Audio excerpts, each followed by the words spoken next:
नमस्कार, आदाब, सत श्री अकाल। इस वक्त हम मौजूद हैं तहसील गोला गोकर्णनाथ, जनपद लखीमपुर खीरी। जैसा कि ज्ञातव्य हो कि वकील वर्सेस डॉक्टर्स इस समय आपस में कॉम्बिनेशन नहीं बन पा रहा है। इसी को लेकर के आज वकीलों ने भी एक ज्ञापन दिया है नायब साहब को, नायब तहसीलदार साहब को। जानते हैं कि क्या निष्कर्ष निकला है और ज्ञापन के द्वारा क्या बताना चाहते हैं। हमारे पास में मौजूद हैं एडवोकेट मनोज श्रीवास्तव जी। क्या आज ज्ञापन में क्या दिया है? पहले तो आपको और आपके चैनल को नमन। देश दुनिया में विद्वान अधिवक्ताओं की ओर से भ्रष्टाचारी डॉक्टर गणेश के विरुद्ध आंदोलन चल रहा है।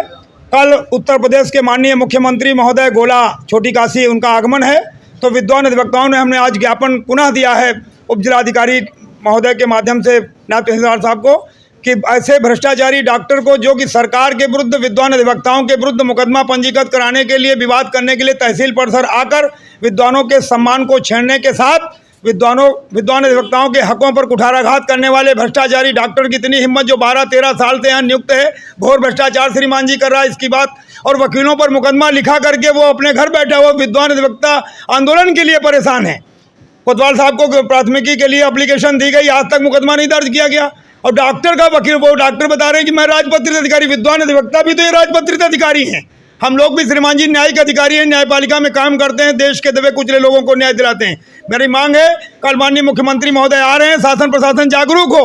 अगर वो हमारी मांग को जब तक मुकदमा आज नहीं पंजीकृत करेंगे तो कल हम उनके कार्यक्रम में पहुंचेंगे, अपने विद्वान अधिवक्ताओं का पूरा समर्थन लेकर वहीं धरना देंगे, कर्मिक अनशन करेंगे। कल उनके कार्यक्रम स्थल पर ही पहुंचेंगे, चाहे हमको वहां टंकी पर चढ़ना पड़े। जो भी अपने लोकतांत्रिक आंदोलन करने के लिए हम लोग वचनबद्ध हैं। दोषी डॉक्टर के विरुद्ध यदि आज मुकदमा नहीं लिखा जाता है तो पूरा वकील संघ, पूरे देश दुनिया के वकीलों का सहयोग मांगा है। जिला बार से भी बात हुई, सेंट्रल बार एसोसिएशन के हमारे अध्यक्ष मंत्री जी से भी बात हुई, पूरा संगठन सहयोग कर रहा। वो लोग आवश्यक कार्य से कहीं गए हुए हैं, लेकिन फिर भी विद्वान अधिवक्ताओं का पूरा समर्थन प्राप्त है। आपके सामने जो लोग खड़े हुए, आज के उसमें काम कम था, जिला मुख्यालय पर भी बहुत लोग गए, फिर भी भारी संख्या में विद्वान अधिवक्ताओं का समर्थन है कि ऐसे भ्रष्टाचारी डॉक्टर के विरुद्ध तत्काल गोला कोतवाली में मुकदमा पंजीकृत किया जाए। ये हमारी मांग है। आप चैनल के माध्यम से हमारी इस बात को देश दुनिया तक पहुंचाएंगे। जय हिंद, जय भारत। हुई है, जैसा कि उधर से डॉक्टर आरोप लगा रहे हैं कि डॉक्टर साहब को आपने मारा पीटा तहसील में, और बीसीपीएम और एमओआईसी साहब आए हुए थे कुछ सरकारी काम से। जैसा कि पुलिस ने भी ये सिद्ध कर दिया है कि डॉक्टर साहब के साथ में जो मिसहैपनिंग हुई है वो वास्तविकता में हुई है, इसलिए उनका मुकदमा जो है वो फाइल कर लिया गया है। आपका मुकदमा नहीं दर्ज किया जा रहा है। ये कहना गलत है श्रीमान जी। पूरे परिसर में सीसी कैमरे आपके सामने लगे हैं, जो वो घटना स्थल दिखा रहे हैं। कहीं उनके साथ कोई वारदात नहीं हुई, किसी विद्वान अधिवक्ताओं ने, हम लोग किसी के साथ मारपीट नहीं करती। हमारे मेहमान हैं, जो लोग आते हैं आगंतुक, उनका सम्मान करते हैं। किसी भी प्रकार का कोई उनके साथ कोई भी ऐसा कार्य हुआ ही नहीं। वो सिर्फ एक केस बनाने के लिए यहाँ आकर एक कूट रचना के तहत उन्होंने वकीलों पर दबाव बनाने के लिए, क्योंकि वकीलों के विरुद्ध उन्होंने मुकदमा पंजीकृत कराने का प्रार्थना पत्र दिया, और चूँकि वो प्रशासनिक अधिकारी है इसलिए उनका मुकदमा दर्ज कर लिया गया। विद्वान अधिवक्ताओं का मुकदमा नहीं दर्ज किया। इससे पूर्व की तमाम घटनाएं हैं जिनमें दर्ज नहीं किया गया। तो मेरा शासन प्रशासन से, उच्च अधिकारियों से मांग है कि हमारा मुकदमा पंजीकृत क्या है। लोकतंत्र में श्रीमान जी हम दुनिया का न्याय दिलाते हैं, मुकदमा लिखाते हैं। बताइए वकीलों को आपने कैसे, कौन सा आपके पास थर्मामीटर है कि आपने जांच कर ली कि वकीलों ने मारा डॉक्टर को, और डॉक्टर ने जो हमला किया प्राणघातक हमारे चैम्बर में आके तखत पाकर, वो आपने क्यों नहीं जाँच की? मेरा निवेदन है, मुकदमा तो लिखा ही जाएगा। अगर हमको न्याय नहीं मिला आज भी माननीय मुख्यमंत्री जी से, तो हम 156(3) में कानूनी कार्रवाई, हम तो विधिक सेवा करते हैं। जिला बार से भी बात हुई, हम लोग तो 156(3) में लिखाएंगे। सूचना तो हमने अधिकारियों को दे ही दी है। मुकदमा तो लोकतांत्रिक अधिकार है, लिखा ही जाएगा। लेकिन प्रशासन की हठधर्मिता भी सामने आ रही है कि कम से कम एक पक्ष का आपने बगैर देखे आपने कौन सा निर्णय ले लिया, मुकदमा लिख लिया। हमारा भी मुकदमा लिखे, जाँच करें श्रीमान जी, दोषी जो हो उस पर कार्रवाई करें, चार्जशीट लगाएं, फाइनल लगाएं। ये पुलिस के ऊपर भी विचला है। आपने एक बात कही है कि भ्रष्टाचारी शब्द, भ्रष्टाचारी से क्या तात्पर्य है? What the meaning of corruption? Corrupted officer. Corrupted officer. अरे अभी इसने 19 से 24 तारीख को एक जमीन, 2 बीघे जमीन इसने 30 लाख में बेची। बताइए, झारखंड का रहने वाला चिकित्सा अधिकारी, गोला में 12 साल से नियुक्त है। कुकुरा परगना, कुकुरा जो है यहीं गोला से मिला हुआ 10-12 किलोमीटर दूर। अभी रजिस्ट्रार ऑफिस कॉपी आपको दिखाएंगे। ये संपत्ति बनाकर प्रॉपर्टी डीलिंग करने का श्रीमान जी योगी आदित्यनाथ जी से मेरा निवेदन, मुख्यमंत्री, ऐसा इसको कौन डॉक्टर को अधिकार है कि जमीन लेकर बेचे, मकान प्लाटिंग करे? ये भी कार्य करेगा मुख्य चिकित्सा अधिकारी जो राजपत्रित अधिकारी है। भ्रष्टाचार सरकार की मंशा है कि वो जीरो टॉलरेंस पर काम करे। और तमाम प्रमाण है, नकली दवाइयाँ की फैक्ट्री पकड़ी गई, मरीजों से बाहरी दवाइयाँ लिखता, तमाम शिकायतें उनको भी पेश करेंगे। मामला जांच का आए तो हमारे तमाम विद्वान अधिकता बताएंगे, पर्चा बनवाने पर वहाँ इलाज कराने पर पैसा लेता। आप सिद्ध करते हैं कि भ्रष्टाचारी हैं? हाँ, पक्का है, हम देंगे प्रमाण हैं। और बाकी हमारे तमाम अभी विद्वान अधिवक्ताओं से आप बात करें, वो भी बताएंगे। अभी और को भी पेश करेंगे जिनके साथ जहाँ गए इलाज लेने तो वहाँ गड़बड़ किया, उनसे मिसबिहेव किया कई अधिवक्ताओं से। ओवरऑल क्या मांग है आप लोगों की? मुकदमा पंजीकृत किया जाए पहले डॉक्टर के विरुद्ध, और उसके बाद इसको जांच करके अगर ये दोषी है तो इस पर कार्रवाई अवश्य की जाए, अगर दोषी नहीं तो इसको मुख्य चिकित्सा अधिकारी बना दिया जाए, यही है खूब लूटे। एक सवाल और लेते हैं, संख्या कितनी है यहाँ एडवोकेट्स की तहसील गोला में? लगभग 200-250 की संख्या है। आपके साथ में 10, 12, 15 ही लोग नहीं, हैं? ये कहना, इधर आओ सैनिकों, इधर आ जाओ, पहले इधर ही आ जाओ, ये कहना कर, जल्दी आओ। 10-15 की देश आजादी के लिए 15-25 की बात ये भी याद रखें विद्वान चैनल। पांडे जी इधर आइए, जो विद्वान हैं यहाँ खड़े होने के लिए कोई जरूरी है 1 लाख ही कहिए, कल परेड कराएंगे तो 1 लाख परेड, जो हमारी संख्या पूरे जिले की करेगी। देश आजादी के लिए सुन ले पूरी देश दुनिया, भगत सिंह आजाद जितने भी लड़े वो 1 लाख आदमी नहीं निकले, महात्मा गांधी। भ्रष्टाचारी के विरुद्ध ऐसे कलिकाल में लड़ना बड़ा कठिन काम है, जिसको सारे लोग पनाह दे रहे हैं, हम अधिकारी दे रहे हैं, नेता दे रहे हैं। से भी वार्तालाप करेंगे, आखिर क्या आप लोगों का कथन है? वकील साहब थोड़ा आप खड़े हो जाइए, बताओ। ये जो शुभ नाम? अरविंद कुमार मिश्रा, ग्राम पंचायत सेक्रेटरी। ऐसा है जो इन डॉक्टर साहब का रवैया है ये अत्यधिक गलत है, और मैं सरकार से और अपने उच्च अधिकारियों से यही निवेदन करूंगा, जैसे 3 तारीख को घटना हुई, आज 7-8 तारीख हो गई है और अभी तक हम लोगों ने जो है प्रयास बहुत किया, लेकिन ना मुकदमा दर्ज हुआ और ना ही कोई विधिक कार्यवाही। हम अधिवक्ता बहुत ही परेशान हैं और हम उम्मीद यही करेंगे शासन और प्रशासन से कि अति शीघ्र इस पर जो है अमल कार्यवाही करें, ताकि हम लोग जो है सुरक्षित रह सकें। धन्यवाद। साहब देखिए, हमारे पास में थोड़ा वार्तालाप करके देखते हैं आखिर ये जो इस समय कॉम्बिनेशन नहीं बन पा रहा है, इम्बैलेंस है बिटवीन डॉक्टर्स एंड एडवोकेट्स, इसको लेकर के वकील साहब क्या बताना चाहेंगे? और काफ़ी वेटरन हैं, माने he is absolutely experienced in the sphere of advocacy, तो क्या आप बताना चाहते हैं? ये डॉक्टर पूरी तरीके से भ्रष्ट है, 12 साल से यहाँ गोला में डटा हुआ है। शासन द्वारा इसके ऊपर कार्रवाई करनी चाहिए और इसको यहाँ से सस्पेंड करें या इसको बर्खास्त किया जाए। देखिए, और भी हमारे पास में एडवोकेट्स हैं, इनसे भी वार्तालाप करते हैं, क्या कहना चाहेंगे वकील साहब? जी, ये तो गलत है, जो 3 तारीख में घटना हुई है ये बहुत गलत है शिवन जी, इसको तो सख्त से सख्त कार्रवाई की जाए, ठीक। और बाकी सीधे साहब हमारे बोल ही चुके हैं, बाकी हम क्या बताएंगे जी। आप क्या कहना चाहेंगे? पूर्व वक्ता बता ही चुके हैं अपने विचार आप हमारे विचार। मैं वकीलों के साथ हूँ, वकीलों के साथ। वकील आप बताइए क्या कहेंगे?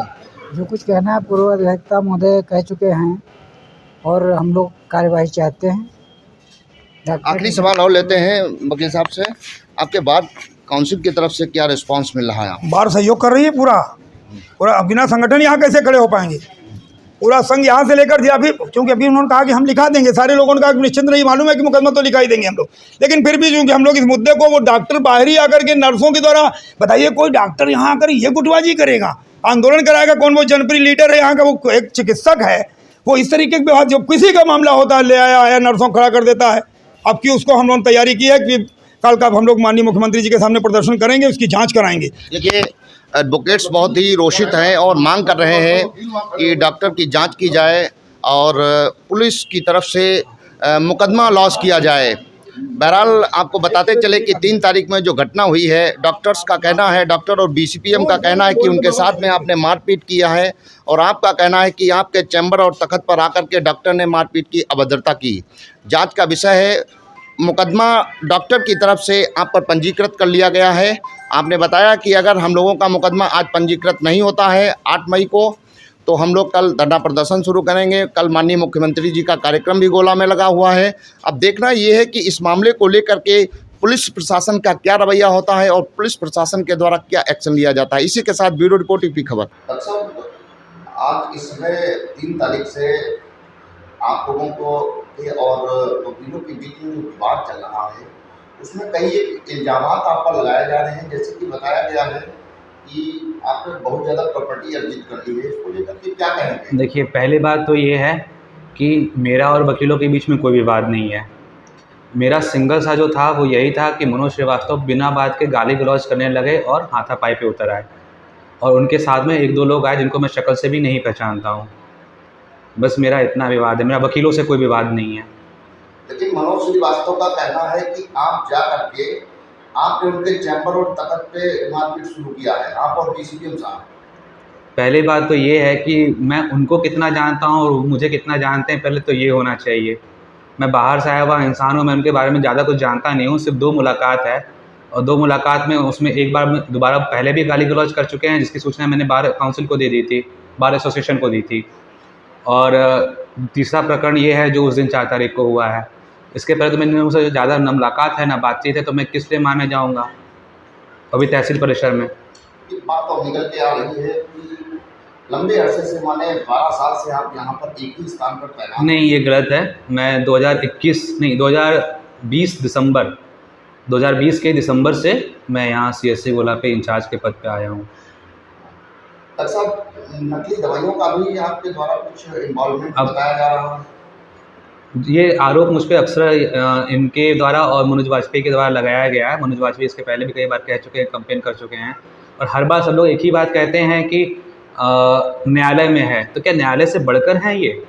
जब ये खुद कह रहे हैं कि न्यायालय में ये मामला है, तो न्यायालय से बढ़कर है क्या ये जो मुझ पे आरोप लगा रहे हैं? डॉक्टर साहब, ओवरऑल क्या इस समय मामला कूल पकड़ रहा है, जैसा कि वकील कह रहे हैं कि मैं वास्तव में इस बात को नहीं समझ पा रहा हूँ कि ये तूल क्यों पकड़ रहा है। ये तो ऐसा हो गया है कि आप अपना व्यक्तिगत एजेंडा उठाइए और भीड़ इकट्ठा करके उसको मतलब कि तूल पकड़ा दीजिए बिना बात के। हम लोग अपने सरकारी काम से गए थे, रोका इन्होंने, अपने मन से रोका, गाली गलौज भी इन्होंने करी। हम लोग ने सिर्फ इतना कहा कि गाली गलौज मत करिए, उसी पे मारो मारो, वकीलों के खिलाफ करता है, वकीलों के खिलाफ करता है, करते हुए सबको इकट्ठा कर लिया। और इस बात को तूल पकड़ना भी नहीं चाहिए, क्योंकि ये उनका अपना व्यक्तिगत है। क्योंकि इसके पहले भी मुझसे सबसे पहले जब इनसे मुलाकात हुई थी, तो ये अब मनोज वाजपेयी को लेकर आए थे अपना कुछ नेगोशिएशन कराने के लिए, देख लो, करा लो, बिठाओ कमरा। मतलब मैं दलाली के लिए नहीं बिठा सकता उसको वापस। अब उसके बाद में जो सही लगता है वो कहें, जो सही लगता है करें, मैं इससे ज़्यादा कुछ कह नहीं सकता। अब उसके बाद भी अगर नहीं कुछ समझ में आता है इसको, मतलब अब वही भीड़ और भीड़ वाली हाथ हो गई कि सब लोग एक साथ खड़े हैं बिना बात। जो लोग खड़े हैं उनको ये भी नहीं पता है कि मैटर क्या है। प्रॉपर्टी डॉक्टर साहब कितनी आपने खरीदी है? मैंने खरीदी नहीं है, मैंने बहुत पहले 7 लाख की एक ज़मीन खरीदी थी, जिसको मैं बेच रहा हूँ क्योंकि ट्रांसफ़र सीजन ओपन हो गए हैं, कहीं भी किसी को भी जाना आ सकता है। तो सुनने में आया कि करोड़ों की नहीं है, मात्र 3 लाख की बिकी है वो। और 3 लाख मेरे ख्याल से एक राजपत्र अधिकारी के लिए बहुत ज़्यादा नहीं होता है। डॉक्टर साहब, 7 लाख की खरीदी 3 लाख की बेच दी है क्या? पार्ट बिका है ना, पूरा पार्ट नहीं बिका है अभी। अच्छा, स्कॉर्पियो में बनावा हुआ जी हाँ, कुछ पार्ट्स में, क्योंकि ज़मीन बीघे की है, कुछ लोगों ने लेना चाहा, 2 बीघा ले लिया, 2 बीघा बाकी है, जो बिक जाएगा वो बिक जाएगा। ओवरऑल डॉक्टर साहब, ये भी वकीलों की तरफ से एक इल्जाम लग रहा है कि पुलिस प्रशासन ने आपका मुकदमा लॉन्च कर लिया, उनका मुकदमा नहीं लॉन्च किया जा रहा है। जो वास्तविकता है, जब मौके पे SDM साहब को फ़ोन गया था, सबको फ़ोन किया था, क्या सबको झूठ ही बोला गया था कि सब लोग झूठे ही हैं? सारा प्रशासन झूठा है, सब लोग झूठ बोल रहे हैं, केवल मनोज श्रीवास्तव जी हैं वो सच बोल रहे हैं। बस मैं यही समझ सकता हूँ इस चीज़ से। अब डॉक्टर साहब, आपकी तरफ से क्या चाहते हैं आप? हम लोग बस यही चाहते हैं कि ये सही नहीं है। अगर आप व्यक्तिगत मामले को लेकर एक भीड़ इकट्ठा करके अपने पद का दुरुपयोग करके मारपीट कर रहे हैं, उसके बाद गलत इल्ज़ाम लगा रहे हैं, तो ये प्रशासन के लिए गलत संदेश जा रहा है और कुछ नहीं, कि इस तरह से कोई सुरक्षित नहीं है। आपको अपना बात मनवाना है, मनोज वाजपेयी की बात मनवाना चाहते हैं ये कि वो यहाँ आकर वापस दलाली करे, इसी के लिए सब कुछ कर रहे हैं वो। और अगर ऐसे ही करना है तो फिर इसका मतलब तो यही हो गया कि कोई भी अधिकारी ना काम करे ना कुछ करे, जो गंदगी चल रही है चलने दें।